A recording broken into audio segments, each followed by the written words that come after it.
Europe 1, 8h20, l'interview de Jean-Pierre Elkabbach est à suivre sur europe1.fr en vidéo. Votre invité ce matin, le directeur général de Crédit Agricole, Jean-Paul Chifflet. Bienvenue Jean-Paul Chifflet, bonjour. Bonjour. Crédit Agricole, c'est combien de déposants? C'est 21 millions de clients. À l'instant, les chiffres du Crédit Agricole tombent en cascade pour 2012. Vos pertes atteignent un montant record. Combien? Elles sont estimes à 6,5 milliards pour Crédit Agricole SA, mais dans le même temps, les caisses régionales font plus 3,5 milliards, ce qui fait pour le groupe Crédit Agricole moins 3 milliards. Plus le déficit en 2011 d'1,5 milliard environ, c'est-à-dire qu'en 2 ans, vous perdez 8 milliards. Oui, tout à fait. Pour Crédit Agricole SA uniquement, pas pour le groupe Crédit Agricole, entendons-nous bien. C'est d'ailleurs parti en fumée, surtout en erreur. Est-ce qu'on peut dire qu'en l'occurrence, vous êtes moins victime de la seule crise que de fautes stratégiques de gestion?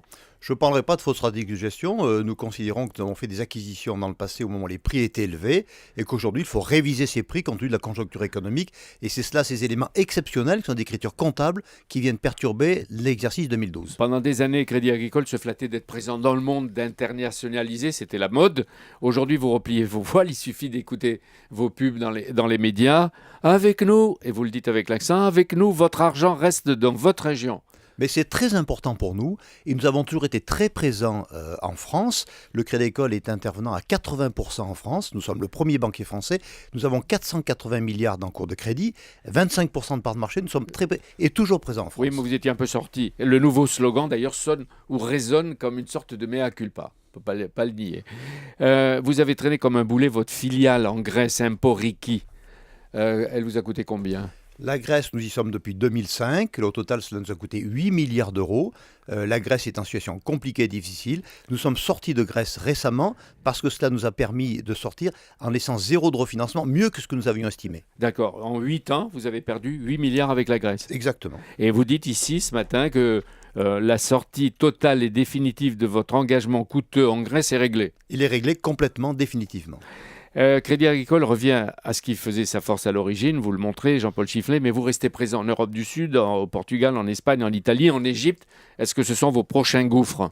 Non, je ne pense pas. Ce sont des attitudes économiques dans ces pays-là. Je le redis ici, 80-85% de nos engagements sont en France et sont en Europe, et essentiellement en France. Donc nos positions sont françaises. Donc le gros du business, le gros du travail est fait en France. Oui, avec de tels chiffres, est-ce que Crédit Agricole peut se permettre de distribuer des primes et des dividendes à ses cadres, à ses chefs, à ses patrons ? Alors je crois que sur ce point, redisons bien, il y a une année exceptionnelle où nous tournons la page, sur 2012, et en même temps, nous avons travaillé sur les perspectives 2013, 14 et 15, puisque nous entamons des résultats positifs et solides en 2013. À ce titre-là, nous n'aurons pas de dividendes sur 2012, et nous avons l'attente du dividende sur 2013. Oui, vous espérez si la situation s'améliore. Si la situation se maintient, si elle s'améliore, nous gagnerons plus. Si elle se dégrade, nous verrons la situation. Mais 2012, non. Vous promettez aussi, Jean-Paul Chifflet, un plan d'économie pour 3 ans. Combien ? On promet un plan d'économie de 650 millions par an à partir de 2016 et en commençant tout de suite. Par an. En 2012, vous avez supprimé 2300 postes dans vos filiales. Et cette fois en 2013 et jusqu'en 2016, combien vous pouvez dire ? Écoutez, nous avons pris des positions dans nos filiales parce que nous sommes adaptés aux règles qui arrivent par la règle et les orientations générales. Nous avons prises. Aujourd'hui, nous avons pris une adaptation de notre reprofilage, assaini notre bilan, et nous sommes donc prêts à affronter l'avenir. Et nous nous adaptons comme nous l'avons toujours fait, en fonction de l'économie, de son évolution, en plus ou en moins. Oui, mais comment, quand on voit comment l'écononomie générale évolue et qu'il n'y a pas de croissance ? Nous n'avons pas de plan déterminé sur l'emploi. Nous sommes en adaptation permanente, suivant les zones, suivant les pays, suivant les régions, en fonction de la démographie. Aujourd'hui, le président de la République préside un séminaire sur les investissements d'avenir.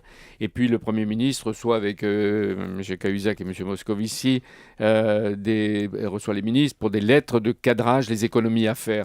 La croissance ne va pas atteindre les 0,8, on dit 0,2%.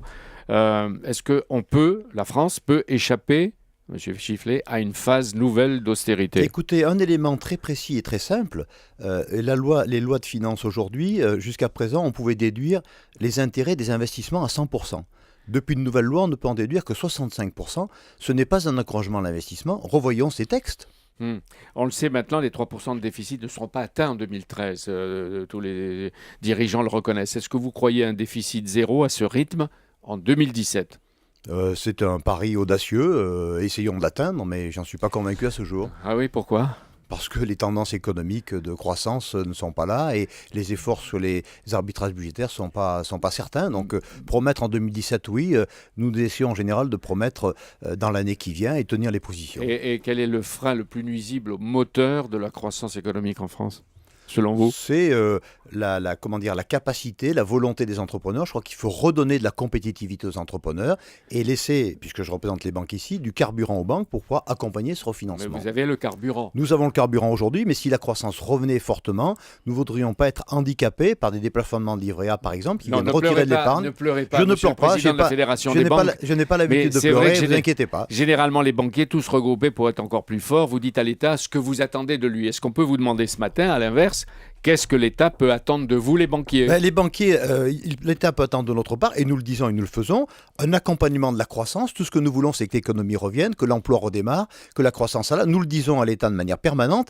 et nous sommes là pour le faire. Il n'y a pas d'ambiguïté sur aucune des banques françaises. Nous cherchons que ça. Oui, mais est-ce que vous sentez, vous, Crédit Agricole et les banques, une responsabilité pour relancer l'économie et l'emploi? Qu'est-ce que vous faites quand les particuliers viennent vous voir, ou les entrepreneurs? Est-ce que vous avez des contractions du crédit? Tout ce que nous cherchons, c'est à permettre à nos clients d'investir, de réaliser leurs projets. Un particulier pour une maison, pour une voiture, un chef d'entreprise pour une entreprise, un agriculteur pour un tracteur. Oui, nous faisons ça tous les jours. Nous accompagnons nos territoires. Nous sommes très implantés dans les territoires. Oui, mais vous serrez la vis. Nous ne serrons pas la vis. Allez voir dans nos régions, dans nos territoires, dans les quartiers difficiles où nous sommes, dans les zones rurales où nous sommes. Ne parlons pas que des secteurs centralisés, parlons de l'étendue du territoire France. Nous sommes présents partout et nous accompagnons tous les Français. Nous voulons le faire demain. Les Français, quand on voit vos comptes, etc., et vos clients, est-ce qu'ils dépensent ou ils épargnent aujourd'hui? Écoutez, certains dépensent en investissant, pas assez me semble-t-il aujourd'hui, mais ça c'est leur décision, c'est leur rapporter. Il faut qu'ils aient confiance dans l'entrepreneuriat, c'est là où nous avons un problème. Et par contre, l'anxiété crée de l'épargne et nos clients épargnent. Voilà ce que l'on assiste. C'est paradoxal. C'est paradoxal. Oui, c'est paradoxal, mais c'est ainsi. Jean-Paul Chifflet, les députés ont voté en première lecture hier le projet de loi de séparation et de régulation bancaire. Vos activités de spéculation doivent être cantonnées dans une filiale séparée. Est-ce que vous y êtes prêt au Crédit Agricole? Oui, au Crédit Agricole, on est prêt. Vous savez que depuis de nombreuses années, on a fait un choix de banque universelle de proximité pour lequel notre banque de financement et d'investissement est modeste. Nous, la dimension au Crédit Agricole, en accompagnant de grandes clientèles, n'avons pas de préoccupation par rapport à ce texte. Le projet de réforme contraint les banques à révéler leurs activités à l'étranger et leurs paradis fiscaux. Quel est le paradis fiscal du Crédit Agricole? Nous n'avons pas de paradis fiscal. Nous sommes en ligne, nous publierons nos comptes si la loi nous le demande. Nous estimons que c'est dommageable parce que ça sera mettre à nu devant tous nos concurrents ces points-là, mais nous le ferons sans difficulté. Dernière question. Demain, la nouvelle banque publique d'investissement, la BPI, va se réunir à Dijon, en région, pour la première fois, avec son conseil d'administration auquel appartient Ségolène Royal. La BPI va-t-elle concurrencer vos banques ou les soulager en faisant ce que vous ne voulez pas faire? Nous sommes très heureux qu'elle aille à Dijon. Le Crédit Agricole va souvent tenir des assemblées générales en région. Nous allons à Bordeaux cette année et nous sommes ravis que la BPI vienne nous rejoindre pour financer l'économie. Non, la BPI, c'est 50 milliards. Vous, c'est combien? C'est 480 milliards uniquement pour le Crédit Agricole et 2000 milliards pour les banques françaises. C'est-à-dire c'est une goutte d'eau? C'est pas une goutte d'eau, c'est un acteur de plus. Mais elle peut être utile pour la politique d'industrialisation de la France. Plus nous serons nombreux pour accompagner l'économie, mieux nous serons. Merci d'être venu. Merci beaucoup à Jean-Paul Chifflet, directeur général de Crédit Agricole. Merci Jean-Pierre. À demain dans un instant, Natacha Polony sur Europe 1. Europe 1, 8h28.